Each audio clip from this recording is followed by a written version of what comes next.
পার্থক্যটা গড়া হলো যেখানে নিকলাস ফুলকর্গের ওই গোলটা একটা লং বল ডিফেন্স থেকে এবং সেখান থেকে দুর্দান্ত ফার্স্ট টাচ, মানে পৃথিবীতে এইরকম ফার্স্ট টাচ এবং তারপরে ফলোড বাই দ্য ফিনিশিং, এরকম জিনিস পৃথিবীতে, মানে এরকম রসের জিনিস পৃথিবীতে সম্ভবত কমই আছে। আর নিকলাস ফুলকর্গের একটা স্টোরি, মানে কি দুর্দান্ত। 2 বছর আগে ভদ্রলোক খেলতেন বুন্দেসলিগার দ্বিতীয় স্তরে, অর্থাৎ 2 নম্বর যে লিগটা রয়েছে জার্মানিতে, সেখান থেকে তিনি দলকে নিয়ে উঠলেন এবং তারপর গেলবার তিনি জার্মান বুন্দেসলিগায় টপ স্কোরার হয়েছিলেন।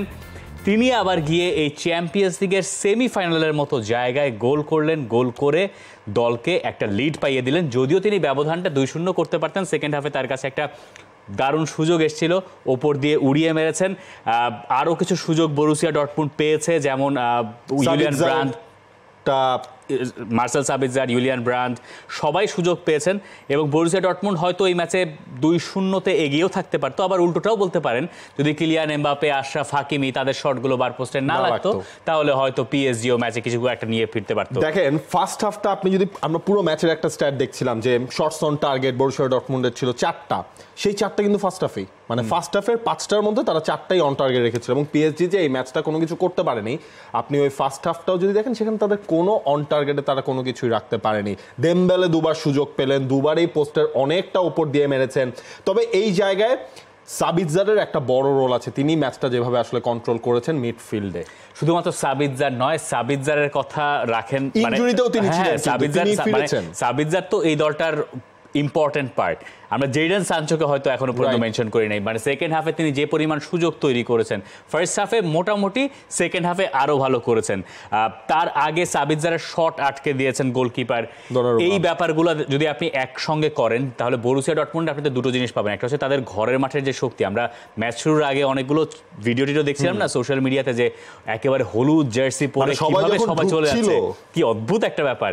আর ওই ক্লাবটার সাথে তো একটা অন্যরকম সম্পর্ক আছে, মানে এলিট ক্লাব সেটা, কিন্তু ঠিক পুঁজিবাদী ক্লাব না, মানে এরকম একটা ব্যাপার আছে। তো সেই জায়গা থেকে বরুসিয়া ডর্টমুন্ডের এই জয়টা তাদেরকে কিছুটা আত্মবিশ্বাস দেবে ঠিকই, কিন্তু সেকেন্ড লেগের জন্য আসলে সবকিছুই তোলা থাকলো, মানে 1-0 সেভ বলা যাবে না। কারণ কিলিয়ান এমবাপে এই ম্যাচ শেষে তিনি একটা পোস্টও কিন্তু করেছেন যে হাফ টাইম এখন সামনে প্যারিস, সেই জিনিসটা লুইস এনরিকে তিনিও আসলে ঘুরিয়ে ফিরিয়ে বলছেন যে প্যারিস সেন্ট জার্মেই পিএসজি তাদের নিজেদের ঘরের মাঠে বাকি কাজটা আসলে করবে। সেমিফাইনাল যে সহজ হবে না সেটা জানা ছিল, সুযোগ কাজে লাগাতে পারিনি আমরা, পোস্টেও লেগেছে, তাই সবাই হতাশ। এই স্টেডিয়ামের পরিবেশটা ছিল অন্যরকম, তিনি সিগন্যাল ইদুনা পার্কের কথাই বলছেন, প্যারিসে আমরা নিজেদের মাঠে শক্তিশালী হয়ে মাঠে নামবো, হারানোর তো কিছু নেই। এইখানে দেখেন লুই এনরিকের দলটা, আমরা বলছি যে পিএসজি বার্সেলোনাকে বিদায় করে দিয়ে চ্যাম্পিয়ন্স লিগে এসছে এবং তাদেরকে আবার ওই একই কাজ করতে হবে। ফার্স্ট লেগটা হারার পরে তাদেরকে সেকেন্ড লেগে আরও একবার সেই কাজটা করতে হবে। রিয়াল সোসিয়েদাদের সঙ্গে তারা খেললো, তাদেরকে যে খুব ধারালো মনে হয়েছে তা না। রাউন্ড অফ 16-এ বার্সেলোনার সঙ্গে রেড কার্ডটা একটা বড় ধরনের পরিবর্তন করেছে, লিগ তারা জিতে গেছে। এখন এই যে সেকেন্ড লেগটা, এইটা পিএসজির জন্য মাস্ট উইন হয়ে গেছে।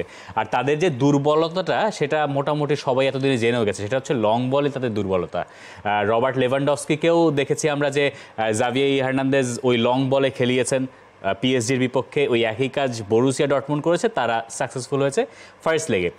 সেকেন্ড লেগে বরুসিয়া ডর্টমুন্ডের এই যে যাদের কথা আমরা বলছি, জেডন সানচো, মার্সেল সাবিৎজার, এরা এবং একই সঙ্গে তাদের ডিফেন্সিভ ইউনিট, তারা আসলে এক্স্যাক্টলি তারা এই একই ধারায় আসলে মানে নেগোশিয়েট করতে পারবে কিনা পিএসজিকে পরের লেগে গিয়ে পিএসজির মাঠে, যেটা যথেষ্ট কঠিন হবে, এটার উপরে আমার মনে হয় যে অনেক কিছু নির্ভর করছে। দেখেন পিএসজি তো গতকালকেও হচ্ছে কি অ্যাটাকিং গিয়ার তাদের হচ্ছে ওপেন আপ ছিল, কারণ হচ্ছে আশরাফ হাকিমি তিনি রাইট ব্যাক, কিন্তু হচ্ছে তিনি এতটাই ওভারল্যাপ করে ওপরে ছিলেন ম্যাচের ম্যাক্সিমাম টাইমে, যে মনে হচ্ছিল যে 4জন 3-3-4, কিন্তু তারা অলমোস্ট